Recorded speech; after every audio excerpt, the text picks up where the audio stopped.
লোকসভা নির্বাচন 2024 চলছে। 7 দফায় এই নির্বাচন 2024-এর ইলেকশন হচ্ছে, ভোট হচ্ছে। কয়েকটি আসন এমন রয়েছে যে আলোচিত, সমালোচিত, পরিচিত আসন রয়েছে, যেটাকে হট সিট বলা হয়। আসাম রাজ্য থেকে যদি একটি হট সিট বলা যায় বা আলোচিত সমালোচিত আসন বলা যায়, তাহলে একটি আসন রয়েছে করিমগঞ্জ। করিমগঞ্জ আসন থেকে যারা ইলেকশন লড়ছেন, তিনটি বড় বড় দল রয়েছে, ওখান থেকে ইলেকশন লড়ছেন যারা। বিজেপির ওখানে বর্তমানে এমপি রয়েছেন কৃপানাথ মাল্লা। কংগ্রেসের টিকেটে যিনি ইলেকশন লড়ছেন, যিনি প্রার্থী, উনি হচ্ছেন রাশিদ আহমদ চৌধুরী।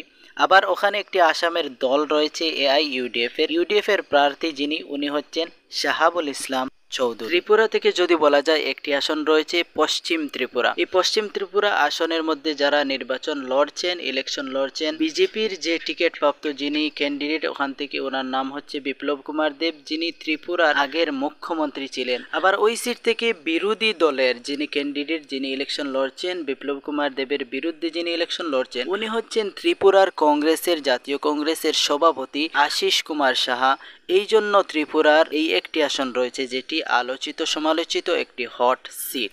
পশ্চিমবঙ্গ রাজ্যের যদি একটি হট সিটের কথা বলা যায়, তাহলে একটি আলোচিত সমালোচিত পরিচিত একটি সিট রয়েছে বাহরামপুর থেকে বর্তমানে এমপি যিনি, সংসদ যিনি, উনি হচ্ছেন কংগ্রেসের এমপি আদির রঞ্জন চৌধুরী। কিন্তু ওনার বিরুদ্ধে এবার টিএমসি যে প্রার্থী করেছে, উনি হচ্ছেন ইউসুফ পাঠান। ওনাকে প্রার্থী করার কারণে বাহরামপুর একটি আলোচিত সমালোচিত বা একটি হট সিট হয়ে গিয়েছে। কেরালা রাজ্যের মধ্যে রয়েছে একটি হট সিট, একটি আসন রয়েছে যেটার নাম হচ্ছে ওয়ায়নাড, যেখান থেকে ইলেকশন লড়ছেন কংগ্রেসের পরিচিত চেহারা, পরিচিত নেতা, বড় নেতা রাহুল গান্ধী। ওখান থেকে উনি বর্তমানে এমপি, আবার উনি ইলেকশন লড়ছেন, তাই ওই আসনটা একটি হট সিট। দিল্লি থেকে যদি একটি হট সিট বলা যায়, তাহলে একটি আসন রয়েছে উত্তর পূর্ব দিল্লি, যেখান থেকে বিজেপির এমপি রয়েছেন মনোজ তিওয়ারি। ওনার সামনে বিরোধীদের যে প্রার্থী রয়েছেন, উনি হচ্ছেন কানাইয়া কুমার, পরিচিত একটি চেহারা, জেএনইউ স্টুডেন্টের প্রেসিডেন্ট ছিলেন, একজন আলোচিত সমালোচিত একজন নেতা। ওনার কারণে ওই আসনটি একটি সমালোচিত আসন, আলোচিত আসন, একটি হট সিট হয়ে গিয়েছে।